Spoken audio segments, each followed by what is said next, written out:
Hello everyone, welcome back to my YouTube channel. जैसे कि मैंने अपनी लास्ट वीडियो में ये अनाउंस किया था कि जितने भी स्टूडेंट्स एमए इंग्लिश परस्यू कर रहे हैं इग्नू से, उनके लिए मैं एक सीरीज़ स्टार्ट करने वाली हूँ। और अपनी सीरीज़ में मैं एमए इंग्लिश के सारे टॉपिक्स की समरी प्लस ऑथर्स और पोएट्स बायोग्राफी डिस्कस करने वाली हूँ। तो आज हम अपनी सीरीज़ का पहला टॉपिक स्टार्ट करने वाले हैं and we are starting with medieval poet Chaucer. Right. अब जितने स्टूडेंट्स को ये बात नहीं पता उनको मैं बता दूं कि चौसर को, जॉफ्रे चौसर को हम फादर ऑफ इंग्लिश पोएट्री कहते हैं। उनको फादर ऑफ इंग्लिश पोएट्री इसीलिए कंसिडर किया जाता है क्योंकि उनका बहुत ही मेजर कंट्रीब्यूशन था इंग्लिश पोएट्री में, जिसके बाद उनको ये टाइटल दिया गया father of English poetry. Geoffrey Chaucer was born in 1343 और 44 इन लंदन। जो एग्जैक्ट लोकेशन और एग्जैक्ट डेट है उनके बर्थ की दैट इज़ अननोन, लेकिन ऐसा माना जाता है कि वो समवेयर 1343 में बॉर्न हुए थे। और कौन सी सिटी में बॉर्न हुए थे? लंदन में बॉर्न हुए थे। His father was a wine merchant. वो एक वाइन मर्चेंट थे एंड ऑब्वियसली जो वाइन मर्चेंट है उनका कोर्ट में बहुत ज़्यादा इन्फ्लुएंस था, उनका रॉयल कोर्ट में आना जाना था। तो जॉफ्रे चौसर को बहुत ज़्यादा डिफ़िकल्टी नहीं हुई to make it to the royal court. उनको बहुत ईजिली वहाँ पे एंट्री मिल गई और बहुत ईजिली उन्होंने अपना पोएटिक करियर स्टार्ट किया। जॉफ्री चौसर के पोएटिक करियर में भी काफ़ी सारे स्टेजेस थे। The literary work of Chaucer is divided in 3 different periods. 3 different periods में हम उनका पोएटिक करियर डिवाइड करते हैं। इस पीरियड तक भी इंग्लैंड के कॉमन पीपल पे, कॉमन लोगों पर फ्रेंच का इन्फ्लुएंस थोड़ा ज़्यादा था। French words were amalgamated with English. French और इंग्लिश का एक एमैलगमेशन, एक मिक्सचर करके लोग उसको यूज़ करते थे। तो इसलिए फ्रेंच इन्फ्लुएंस बहुत ज़्यादा था उस टाइम पर लोगों पे। And another important thing is the poems on शिवलरी and love was in demand. तो जो पोएम्स होते थे शिवलरी का मतलब होता है act of being kind and act of being respectful towards women. तो इस तरह के जो टॉपिक्स थे वो काफ़ी डिमांड में थे उस टाइम पर। So during the initial days of his career, Chaucer ने अपनी फेवरेट फ्रेंच पोएम्स को फ्रेंच से इंग्लिश में ट्रांसलेट करना स्टार्ट किया। सिर्फ इतना ही नहीं, उन्होंने फ्रेंच मॉडल्स की नकल करके उन्होंने कुछ अपनी भी इंग्लिश पोएम्स बनाई, अपनी खुद की भी इंग्लिश पोएम्स कंपोज करी। ये पीरियड था पीरियड ऑफ फ्रेंच इन्फ्लुएंस। आगे चलकर जब वो थोड़े बड़े हुए तो उनको डिप्लोमेटिक मिशंस के लिए इटली भेजा गया। He became familiar with the works of Dante and Boccaccio. Dante and Boccaccio बहुत फेमस पोएट्स, बहुत फेमस राइटर्स माने जाते हैं और उनके वर्क्स को चौसर ने बहुत कीनली एनालाइज किया, उनको पढ़ा, उससे इंस्पायर होकर उन्होंने अपनी कॉम्पोजिशंस लिखी। तो इस पीरियड को माना जाता है period of Italian influence. Last में आता है इंग्लिश पीरियड जब जॉफ्रे चौसर ने अपने स्टाइल में, अपने इनोवेशन से इंग्लिश पोएम्स को कंपोज करना स्टार्ट किया। और इसी टाइम, यही पीरियड था जब उन्होंने अपने सबसे मेजर वर्क्स जैसे कैंटरबरी टेल्स को कंपोज किया। After such compositions he died in the year 1400। अभी सबसे पहले हम बात करते हैं कि ये प्रोलॉग क्या होता है। तो प्रोलॉग को आप ऐसे समझ सकते हैं, प्रोलॉग का मतलब होता है इंट्रोडक्शन आपकी पोएम का। आपकी पोएम को स्टार्ट करने से पहले, आपके कॉम्पोजिशन को स्टार्ट करने से पहले पोएट एक छोटा सा डिस्क्रिप्शन या फिर कह सकते हैं कि हम एक इंट्रोडक्शन देते हैं कि आगे आपकी पोएम में क्या होने वाला है एग्जैक्टली। तो यहाँ जॉफ्रे चौसर अपनी कैंटरबरी टेल्स को स्टार्ट करने से पहले एक इंट्रोडक्शन दे रहे हैं कि कैंटरबरी टेल्स में एक्चुअली होने क्या वाला है और हम किस चीज़ के बारे में बात करने वाले हैं। एक, हम कह सकते हैं, एक उसका बैकग्राउंड आपके लिए सेट करते हैं, एक बैकग्राउंड आपको बताते हैं उसका कि अभी तक इतनी चीज़ें हो चुकी हैं और आगे इतनी चीज़ें होने वाली हैं। राइट। तो इसको हम प्रोलॉग कहते हैं। तो अभी जॉफ्रे चौसर ने अपनी टेल्स को स्टार्ट करने से पहले, कैंटरबरी टेल्स को स्टार्ट करने से पहले एक प्रोलॉग लिखा है और वो prologue is running in 858 lines. छोटा मोटा प्रोलॉग नहीं है, बहुत लंबा प्रोलॉग है। 858 लाइन्स में इन्होंने ये लिखा हुआ है। It gives the introduction to all the pilgrims. 29 pilgrims हैं और वो सब एक पिलग्रिमेज में जा रहे हैं। पिलग्रिम्स मतलब तीर्थयात्री और पिलग्रिमेज मतलब एक तीर्थ यात्रा। वो सब एक तीर्थ यात्रा पर जा रहे हैं और उन्हीं की कहानी है। और वो सब जो पिलग्रिम्स हैं वो सब एक एक करके अपनी कुछ कहानियाँ सुना रहे हैं। उसी को हमने कैंटरबरी टेल्स का नाम दिया है, राइट। तो जो ये प्रोलॉग है, ये प्रोलॉग हमें उन पिलग्रिम्स के बारे में कुछ बैकग्राउंड देती है, कुछ उनके बारे में डिस्क्रिप्शन देती है कि कितने लोग हैं ग्रुप के अंदर, कितने तरह के पिलग्रिम्स हैं, वो लोग कौन हैं, उनका नाम क्या है, उनका प्रोफेशन क्या है, वो लोग कैसे दिखते हैं। तो ये सब हमें इस जर्नल प्रोलॉग में देखने मिल रहा है। Tales about the social roles and appearance of the pilgrims. सिर्फ सोशल रोल्स ही नहीं, उनकी अपीयरेंस के बारे में भी दिखाया है। कोई किस तरह के उन्होंने कपड़े पहने हैं, किस तरह से वो दिखते हैं, उनकी फिजिक क्या है, वो सब हमें यहाँ पर जॉफ्रे चौसर ने ऑलरेडी अपने प्रोलॉग में बता दिया है। It also describes that the spring weather and significance of going on pilgrimage during this season. वो हमें बताते हैं कि जब हमारी कैंटरबरी टेल्स स्टार्ट होती है, ये पिलग्रिम्स अपनी पिलग्रिमेज स्टार्ट करते हैं, तो वो कौन सा सीज़न चल रहा है, उस वक्त कौन सा वेदर है, उस वक्त स्प्रिंग वेदर है, स्प्रिंग सीज़न चल रहा है। और वहाँ पर पिलग्रिमेज उन्होंने स्प्रिंग सीज़न में करने का क्यों सोचा है, what is the significance behind this decision, वो सब भी उन्होंने अपने प्रोलॉग के अंदर बताया हुआ है, right. Chaucer intended to write 120 stories but he could complete only 24 stories, right. अभी क्या हुआ था कि चौसर ने डिसाइड किया था कि उनके कैंटरबरी टेल्स में वो टोटल 120 स्टोरीज लिखने वाले हैं, but before that he died and by that time he could complete only 24 stories. तब तक उन्होंने सिर्फ 24 स्टोरीज कंप्लीट की थी, जिसकी वजह से हमारी कैंटरबरी टेल्स अभी भी इनकम्प्लीट है। तो स्टार्ट करते हैं with the general prologue. Prologue के बिल्कुल स्टार्टिंग में ही पोएट हमें बताते हैं कि ये स्प्रिंग सीज़न है। स्प्रिंग सीज़न इसलिए क्योंकि स्प्रिंग सीज़न में अक्सर तीर्थ यात्रा करना बहुत आसान होता है, बहुत कन्वीनियंट होता है। ना ज़्यादा गर्मी होती है, ना ज़्यादा सर्दी होती है, क्योंकि वो पुराना ज़माना था, बहुत ओल्ड टाइम था, टेक्नोलॉजी थी नहीं, तो लोगों को बहुत प्रॉब्लम होती थी to travel from one place to another. तो ट्रैवल करने के लिए यूजुअली लोग स्प्रिंग सीज़न को ही चूज़ करते थे, जब उनके लिए ट्रैवल करना बहुत ज़्यादा कन्वीनियंट था, क्योंकि ना ज़्यादा गर्मी होती थी और ना ज़्यादा सर्दी। तो प्रोलॉग के बिगनिंग में हमें पोएट ये बता देते हैं कि स्प्रिंग सीज़न है, बहुत सुंदर वेदर है, बहुत अच्छा वेदर है अपनी तीर्थ यात्रा को स्टार्ट करने के लिए। उसके साथ ही हमें बताते हैं poet, there are total 29 pilgrims and Chaucer himself. 29 pilgrims, 29 तीर्थयात्री तो वहाँ मौजूद हैं ही, साथ ही उनके साथ में जो एक और उनका कंपेनियन है वो खुद चौसर हैं, वो खुद पोएट है, वो भी इस तीर्थ यात्रा में शामिल हैं और इस तीर्थ यात्रा पे जा रहे हैं। All the pilgrims are going, अभी जा कहाँ रहे हैं, all the pilgrims are going to a pilgrimage to Canterbury, वो कैंटरबरी जा रहे हैं, going to the shrine of Thomas a Becket. Shrine of Thomas a Becket, shrine का मतलब आप समझ लीजिए एक तरह का टेम्पल कह सकते हैं, एक तरह का टेम्पल है जहाँ पर वो थॉमस ए बेकेट से मिलने के लिए जा रहे हैं। And right now they all are staying in Tabard inn. Tabard inn ये एक होटल कह सकते हैं, एक तरह का होटल है साउथ वॉक में, और वहाँ ये सब अभी रुके हुए हैं। इन्होंने अभी अपना डिनर किया है, अपना सपर वहाँ पे इंजॉय किया है, और सपर के बाद they all are staying there. Harry Bailey है होस्ट ऑफ टाबार्ड इन, उस होटल का होस्ट है, और हैरी बेली वहाँ आते हैं। And he proposes the pilgrims to tell 2 tales each while going to the pilgrimage and 2 tales each while returning from the pilgrimage। अब उनका प्रपोज़ल ये है, क्योंकि बहुत लंबी जर्नी है, बहुत दूर तक उनको जाना है, कैंटरबरी कोई पास तो है नहीं, तो अभी इतनी लंबी जर्नी में उनको अपने एंटरटेनमेंट का ज़िम्मा खुद ही उठाना पड़ेगा। टाइम पास करने के लिए कुछ तो करना ही है।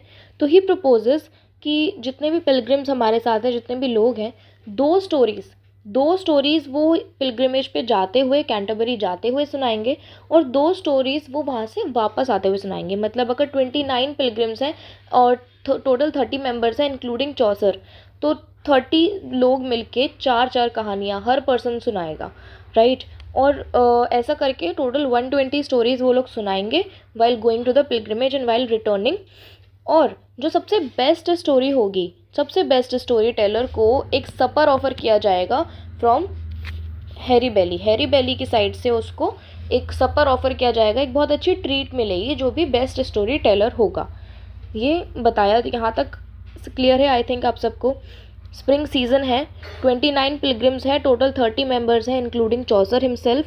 वो सब कहाँ रुके हुए हैं? वो सब टाबार्ड इन में रुके हुए हैं, एक होटल है साउथ वॉर्क में, ठीक है। और उसका होस्ट कौन है? टाबार्ड इन का होस्ट है हैरी बेली कहता है क्योंकि हमारा जर्नी बहुत लंबा है, हमारी पिलग्रिमेज बहुत लंबी है, तो हम जाते हुए और वापस आते हुए, 2 स्टोरी जाते हुए 2 स्टोरी वापस आते हुए हर पिलग्रिम हमको सुनाएगा।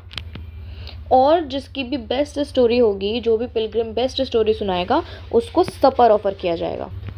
आई होप इतना कॉन्सेप्ट आप सबको क्लियर है।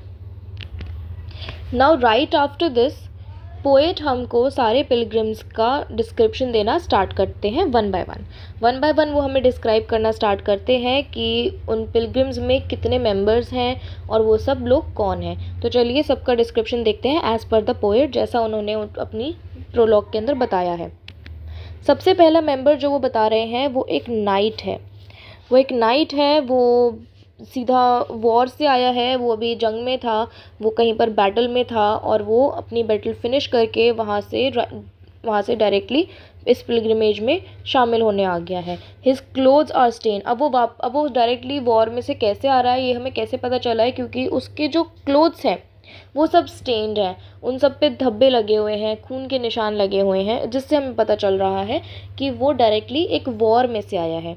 According to the poet he is very perfect very and gentle night.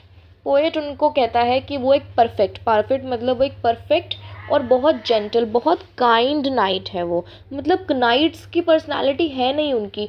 जो नाइट्स होते हैं यूजुअली बहुत खूंखार, बहुत रूड और बहुत ईगोइस्ट होते हैं, बट ऐसा कुछ भी नाइट के अंदर नहीं दिख रहा है। वो बहुत काइंड है और perfect in each and everything. उसके बाद हमें बताते हैं देयर इज़ अ स्क्वायर ये नाइट के सन है, नाइट के ही बेटे हैं। Now he is very charming and has romantic skills like skills of dancing and singing. उनके पास बहुत रोमांटिक स्किल्स है, बहुत चार्मिंग है। चार्मिंग कैसे हैं? क्योंकि वो डांस भी कर सकते हैं, वो गाना भी गा सकते हैं। Also he is wearing fashionable clothes. किस तरह के क्लोथ्स पहने हुए? फैशनेबल। अच्छा, नाइट के बारे में जब पोएट ने हमको बताया था तो उन्होंने हमें बताया था कि नाइट बहुत सिंपल, बहुत मॉडेस्ट और बहुत सिंपल क्लोथ्स पहने हुए हैं। वहीं उनका बेटा जो स्क्वायर है वो बहुत फैशनेबल क्लोथ्स पहना हुआ है। आगे बात करते हैं। नेक्स्ट जो हमारा पिलग्रिम है जिसके बारे में हमें पोएट डिस्क्रिप्शन दे रहे हैं वो है योमन जो है वो एक स्किल्ड सर्वेंट है नाइट का नौकर है, बहुत स्किल्ड है, बहुत समझदार है, अपने काम में बहुत परफेक्ट है। Dress is described in details. Yeoman की ड्रेस को बहुत डिटेल में डिस्क्राइब किया गया है। He is wearing green hood and a coat. क्या पहने हैं? वो एक ग्रीन हुड पहने हुए हैं, ग्रीन हुड पहने हुए हैं और एक कोट, लॉन्ग कोट पहने हुए हैं। ही हैज़ क्रॉप्ड हेयर, बहुत छोटे छोटे उनके बाल हैं, एंड टैंड स्किन। कैसे दिख रहे हैं वो? उनकी टैन स्किन है, उनकी स्किन थोड़ी काली है, वो उनका कॉम्प्लेक्शन थोड़ा डार्क है और उनके बाल बहुत छोटे बाल हैं उनके। He wears bright arm guard and carries a sword and dagger मतलब खंजर। वो एक तलवार और एक खंजर हमेशा अपने साथ रखते हैं और उनके आर्म पर एक बहुत ही ब्राइट आर्म गार्ड है, एक बहुत ही ब्राइट आर्म गार्ड, बहुत चमकीला, बहुत चमकने वाला, बहुत सुंदर सा एक आर्म गार्ड उन्होंने कैरी किया हुआ है और साथ ही वो अपने साथ एक स्वॉर्ड और एक डैगर कैरी करते हैं। अब मैं आपको थोड़ा सा एक प्रायरस के कैरेक्टर को डिस्क्राइब करने से पहले मैं आपको बता दूं कि ये जो डिस्क्रिप्शन है ये सारे पिलग्रिम्स का, उनका जो सोशल रोल है और उनका जो अपीयरेंस हमको बता रहे हैं पोएट, वो दोनों आपस में कॉन्ट्राडिक्टरी है। अब इसमें पोएट कहते हैं कि उनके सोशल रोल्स कुछ भी हों बट उनका अपीयरेंस कुछ अलग है। वो मतलब अपने जो सोसाइटी उनसे एक्सपेक्ट करती है to behave like and to look like, ये लोग उन लोगों से अलग चलते हैं, ऑपोजिट चलते हैं, अपनी मर्ज़ी के मालिक हैं। जैसा सोसाइटी जो चीज़ें सोसाइटी इनसे एक्सपेक्ट करती है करने के लिए, ये लोग वो ना करके अपनी मर्ज़ी की चीज़ें करते हैं। ठीक है, तो अब मैं आपको प्रायरस का डिस्क्रिप्शन देती हूँ। प्रायरेस, यूजुअली प्रायरेस कौन होती है? नन होती है। मोस्ट फुल्ली डिस्क्राइब्ड पिलग्रिम है, इसको बहुत अच्छे से बहुत फुर्सत में पोएट ने डिस्क्राइब किया है। She is more concern about her way of eating and behaving than her way of offering prayers. क्योंकि प्रायरेस है, क्योंकि ये नन है, तो इससे सोसाइटी एक्सपेक्ट करती है कि हर वक्त प्रेयर करे, ये हर वक्त भगवान की पूजा करे, भगवान को याद करे।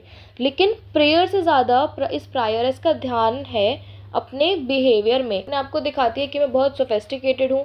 जिस तरह ये खाना खाती है, इसके खाना कभी भी स्पिल नहीं होता, कभी गिरता नहीं है, कभी ये खाना बहुत तहज़ीब से खाती है, बहुत आराम से उसको च्यू करती है, बिल्कुल भी इसके कपड़ों पे क्रीज़ नहीं आती। तो ये अब इतनी सब चीज़ों पे प्रायर्स का ध्यान नहीं जाता है यूजुअली उनका ध्यान जाता है कि पूजा पाठ उनकी बिल्कुल प्रॉपर वे में हो रही है या नहीं हो रही है, उन्होंने अपनी proper time to time prayer offer करी है या नहीं करी है। She is very very sophisticated. तो ये प्रायर्स के बारे में बताया है। उसका सोशल रोल जैसा लोग उससे एक्सपेक्ट करते हैं वो उससे अलग चलती है, ठीक है। उसके बाद हमें पोएट बताते हैं कि जो हमारी प्रायरेस है, she wears a costly set of beads, एक बहुत ही महंगा सा सेट ऑफ बीड्स पहनती है, एक पेंडेंट पहनती है।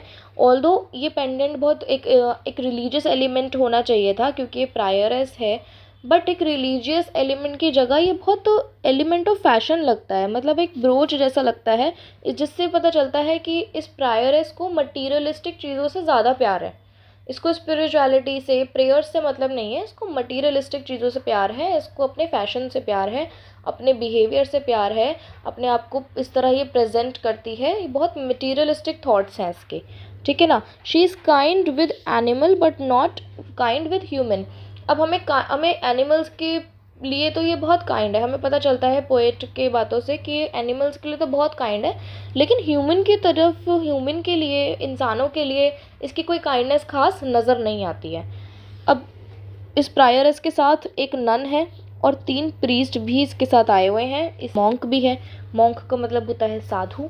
साधु क्या कैसे होते हैं साधु, मतलब उनका सोसाइटल रोल क्या होता है? वो अपने दुनिया से बिल्कुल अलग होते हैं, उनको मटेरियल चीज़ों का कोई लोभ नहीं होता, कोई लालच नहीं होता, वो बिल्कुल सिंपल लाइफ जीते हैं, मांग के खाते हैं और अपना उनका कुछ ठिकाना नहीं होता, फ्रॉम प्लेस टू प्लेस वो ट्रैवल करते रहते हैं। हाँ, सोसाइटी यही एक्सपेक्ट करती है एक मॉन्क से, अगर वो मॉन्क है तो उसको इस तरह की लाइफ जीनी पड़ेगी। लेकिन ये वाला मॉन्क जैसा हमें नैरेटर ने डिस्क्राइब किया है, ये मॉन्क यूजुअली जो जितने मॉन्क्स होते हैं उनसे थोड़ा सा डिफरेंट है। ही हैज़ मैनी हॉर्सेस, उसके पास घर है, घर के पास बहुत सारे हॉर्सेस भी हैं। He does not respect his monastic rules, monastic rules को बिल्कुल भी फॉलो नहीं करता, उनको ओबे नहीं करता, उनको मानता ही नहीं है।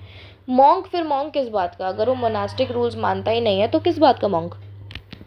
But this is the life he chose to live, ये उसकी मर्ज़ी है, ये अपने सोसाइटल रूल्स को कॉन्ट्राडिक्ट करते हुए अपनी मर्ज़ी की लाइफ जी रहा है।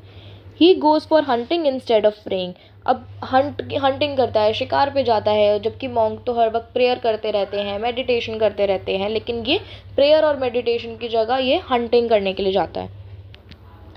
अब नन, प्रायरेस और प्रीस्ट के अलावा, मॉन्क के अलावा हमारे पास एक और चर्च पर्सन है, एक और चर्चमैन है हमारे पिलग्रिम्स में, वो है द फ्रायर। फ्रायर भी एक तरह के पुजारी होते हैं, ठीक है, रिलीजियस पीपल होते हैं। Narrator calls him worthy prior, worthy prior उनको नैरेटर ने यहाँ पर बोला है। He avoids the company of lepers and beggars, lepers और बेगर्स की ये कंपनी यूजुअली अवॉइड करते हैं और एक अच्छा फ्रायर है, इसको अच्छा डिस्क्राइब किया है नैरेटर ने। इन सब के अलावा हमारे पास पिलग्रिम्स के ग्रुप में एक मर्चेंट भी है। मर्चेंट मतलब एक ट्रेडमैन है, एक व्यापारी है जो ट्रेड करता है फ्लेमिश फर्स और टेक्सटाइल में, कपड़ों का व्यापार करता है। इसके पास अपनी खुद की वार्डरोब है, ये एक हैट पहनता है, बूट्स पहनता है जिसमें बक्कल्स हैं। एडमिनिस्ट्रेशन एंड लोन्स, एडमिनिस्ट्रेशन और लोन्स में वो काफ़ी एक्सपर्ट है, काफ़ी पक्का है, बहुत अच्छा व्यापारी है, अपने काम का पक्का व्यापारी है। द क्लर्क ऑफ ऑक्सनफोर्ड यानी कि ऑक्सफोर्ड, एक क्लर्क है जो ऑक्सफोर्ड से आया है। ही इज़ वेरी सिंसियर, बहुत सिंसियर इंसान है। He is a book lover, उसके बारे में बताया गया है कि वो क्लर्क है और उसको किताबों का बहुत ज़्यादा शौक है। He is poor and skinny, बहुत पतला सा, बहुत पुअर और स्किनी है, इतना स्किनी है कि उसको एक हॉर्स से कंपेयर किया है यहाँ पे नैरेटर ने। इसके अलावा एक लॉयर भी है हमारे ग्रुप में जिसको नैरेटर ने बोला है मैन ऑफ लॉ, उसको बोला है नैरेटर ने मैन ऑफ लॉ, वो एक मैन ऑफ लॉ है, सर्जेंट एट लॉ उसको कहा जा रहा है। He is wearing fine silk clothes. Silk clothes का मतलब सिल्क क्लोथ से हम पता कर सकते हैं, ऐसे समझ सकते हैं कि वो बहुत रिच है। And he is highly respected and his appearance shows his dignity. बहुत रिस्पेक्टेड है वो सोसाइटी में, लोग उसकी बहुत इज़्ज़त करते हैं और जिस तरह से वो पहना हुआ है, जिस तरह के वो कपड़े पहना हुआ है, उससे उसकी डिग्निटी शो होती है, पता चलता है कि हाँ अच्छे घर का है और ही is the person with dignity. आगे बात करते हैं। आगे हमारे पास एक पर्सन है जिसका नाम है फ्रैंकलिन। ये भी हमारे पिलग्रिम्स में से एक है और ये फ्रैंकलिन को एक जेंटलमैन बोला है नैरेटर ने। Narrator calls him gentleman. अब ये जो इंसान है ना, इसको खाने में बहुत इंटरेस्ट है और सिर्फ खाने में ही नहीं, इसे खिलाने में भी बहुत इंटरेस्ट है। ये बड़ी बड़ी पार्टीज़ ऑर्गेनाइज़ करता रहता है, फीस्ट थ्रो करता है और लोगों को खुद भी खाता है और लोगों को भी खिलाता है। He is old man with white beard and white silk purse. एक सिल्क का पर्स अपने पास कैरी करता है और बिल्कुल सफ़ेद बियर्ड है इसकी। इन सब के अलावा हमारे पास 5 ट्रेड्समैन भी हैं हमारे पिलग्रिम्स में, जिनको गिल्ड्समैन बोला जा रहा है। और इन गिल्ड्समैन में हमारे पास एक हाबरडैशर है, एक कारपेंटर है, एक वीवर है, डायर है और एक टेपेस्ट्री मेकर है। पिलग्रिम्स में ये 5 लोग भी शामिल हैं। ये लोग भी पिलग्रिमेज के लिए साथ में जा रहे हैं। जितने भी गिल्ड्समैन हैं ये अपने साथ अपना एक कुक लेकर आए हैं। ये कुक अपने काम में बहुत एक्सपर्ट है, बहुत अच्छा कुक है।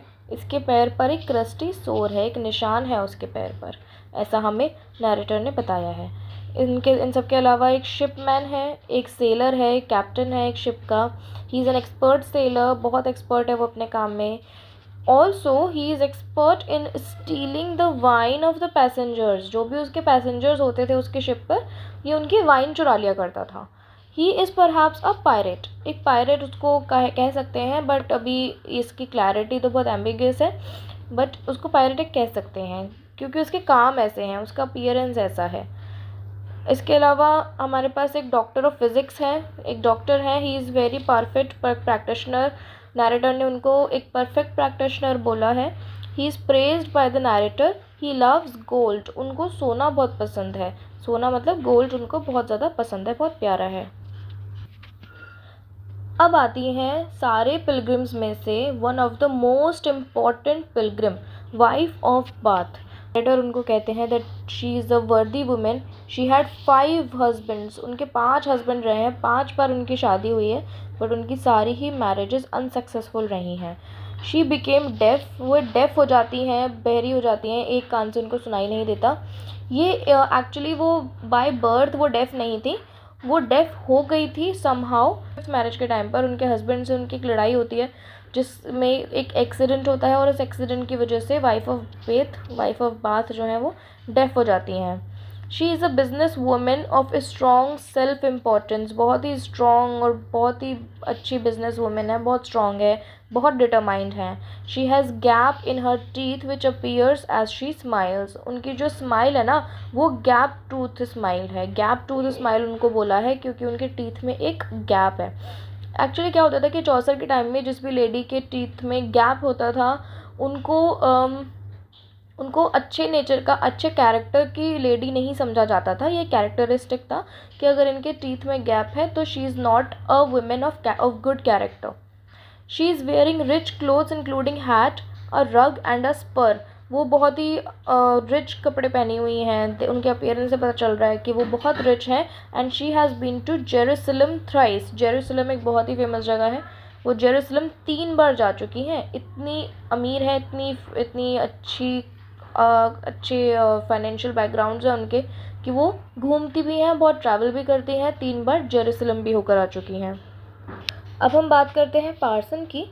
ये जो पार्सन है ये बाकी चर्चमैन से अलग है। बाकी चर्चमैन जैसे प्रायरेस हो गई, आपका मॉन्क था और उसके अलावा आपके फ्रायर थे।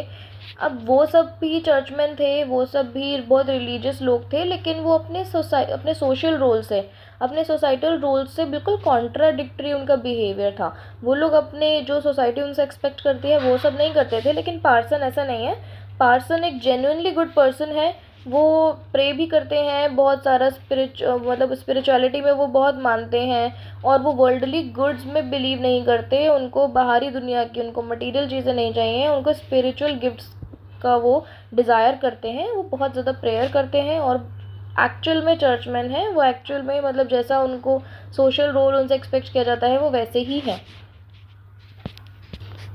अलावा एक प्लोमैन है हमारे साथ पिलग्रिम्स में, and narrator calls him true swinker. True swinker उनको बोला जाता है। स्विंकर मतलब एक बहुत ही हार्ड वर्किंग पर्सन है, एक्चुअल में हार्ड वर्किंग पर्सन है, बहुत हार्ड वर्क करते हैं और अपनी लिविंग को अर्न करते हैं। He lives in peace and perfect charity. वो कमाते भी हैं और वो चैरिटी भी करते हैं।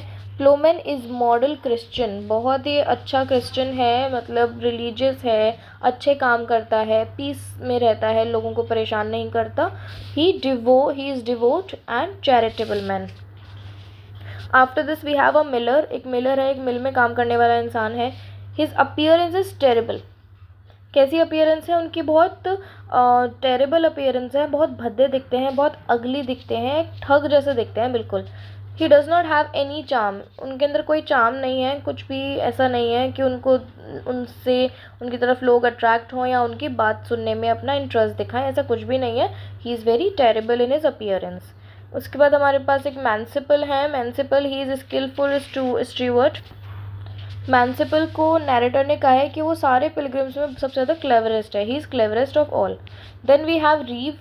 He is the manager of a farm. एक फार्म के मैनेजर हैं। He is too thin and old. बहुत पतले और बहुत बहुत ओल्ड हैं। He has a bad temper. एक बहुत बैड टेम्पर है उनका, बहुत जल्दी गुस्सा आ जाता है। He is greedy man and dishonest. बहुत ग्रीडी है, बहुत डिसऑनेस्ट है, जिसके लिए पोएट नैरेटर एक लाइन भी यूज़ करते हैं। He is to lining his own pocket. अपनी मतलब बहुत अपने फ़ायदे के लिए ये दूसरों का कुछ भी नुकसान करने के लिए तैयार रहते हैं हर वक्त। बहुत ग्रीडी इंसान है ये जीव। Then we have a summoner. Summoner, children are afraid of his face. उनका फेस कुछ ऐसा है क्योंकि उनको कोई डिजीज़ है, पॉसिबली लिप्रोसी है उनको उस डिज़ीज़ की वजह से उनका फेस बहुत ज़्यादा अगली लगता है। He is corrupt. He is of course he is very corrupt. वो मतलब बहुत करप्ट है, लोगों को बहुत जल्दी मैनिपुलेट कर देता है ये समनर।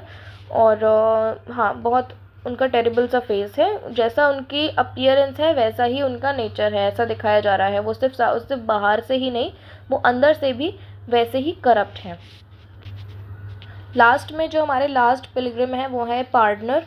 पार्टनर का भी जो फेस है बहुत अगली है, बहुत ग्रोटेस्क उनका फेस है। और he has long greasy yellow hair and is beardless. अब इसको मेंशन करने का क्या है कि जब नैरेटर ने ये वाले कैरेक्टरिस्टिक्स हमको मेंशन किए कि उनके येलो हेयर है, वो बियर्डलेस है, तो इससे एक एम्बिग्यूटी आ गई उनके जेंडर में। उनके जेंडर को हम क्लियरली समझ नहीं पा रहे कि वो फीमेल हैं या मेल हैं, क्योंकि इस तरह के कैरेक्टरिस्टिक्स अक्सर फीमेल्स के लिए यूज़ किए जाते थे। फीमेल्स को समझा जाता था कि अगर उनके येलो ग्रीसी लॉन्ग हेयर है और बियर्डलेस है तो मतलब औरत होगी, वे फीमेल होगी, तो जिसकी वजह से उनके जेंडर में एम्बिग्यूटी है। ठीक है। He is good at singing and preaching. Preaching का मतलब बहुत अच्छा भाषण देता है। जब भी वो चर्च में जाता है, जब भी उसके पास मौका होता है, he sings and he gives the preaching. तो ये थे हमारे सारे पिलग्रिम्स जिसके बारे में मैंने आपको डिस्क्राइब किया। अब इसके बाद नैरेटर एक इम्पॉर्टेंट लाइन ऐड करते हैं। नैरेटर कहते हैं that he is not doing any add-ons to the description and the tale of the pilgrims and acting as a faithful reporter। वो कहते हैं कि जितनी भी अब मैं जो डिस्क्रिप्शन मैंने दिया है ना आप लोगों को, इसके बाद जो जितनी भी टेल्स आपके ये पिलग्रिम सुनाने वाले हैं, मैं उसमें कुछ भी एड-ऑन्स नहीं करूँगा, कुछ भी उसमें एडिटिंग या ओमिशन नहीं करूँगा। जो भी मैं बता रहा हूँ मैं बिल्कुल अपने पिलग्रिम्स के वर्ड्स में आपको बता रहा हूँ, मैं उसमें कोई चेंजेस नहीं कर रहा हूँ। तो अगर कोई भी चीज़ आपको नहीं अच्छी लग रही है, कोई चीज़ आपको लगता है कि सोसाइटी के रूल्स के ख़िलाफ़ है, जो भी चीज़ आपको अगर कोई चीज़ से आप ऑफेंड हो रहे हो, तो he should not be blamed, क्योंकि वो सिर्फ एक फेथफुल रिपोर्टर है। वो यहाँ पे उसमें कुछ भी अपनी तरफ से ऐड ऑन नहीं कर रहा है। जो भी पिलग्रिम्स बोल रहे हैं वो एकदम एक फेथफुल रिपोर्टर की तरह एज इट इज़ आप लोगों को वो बता रहा है। तो अगर आपको कोई चीज़ उसमें ऑफेंड कर जाती है, किसी चीज़ से आप ऑफेंड हो जाते हो, कोई चीज़ आपको सोसाइटल रूल्स के खिलाफ लगती है, तो he should not be blamed because of this, he should not be blamed, क्योंकि वो अपनी तरफ से उसमें कुछ भी ऐड ऑन नहीं कर रहा है। आई होप अब प्रोलॉग आपको अच्छे से समझ आ गया होगा। इस वीडियो में हमने काफ़ी हद तक सारी चीज़ें कवर कर ली हैं। अगर आपको कुछ किसी भी चीज़ में कैसा भी डाउट है तो आप वीडियो को रिवाइंड करके देख सकते हैं, आपको चीज़ें और अच्छे से क्लियर हो जाएंगी। ठीक है, मिलते हैं नेक्स्ट वीडियो में अगले टॉपिक के साथ। So till then, see you.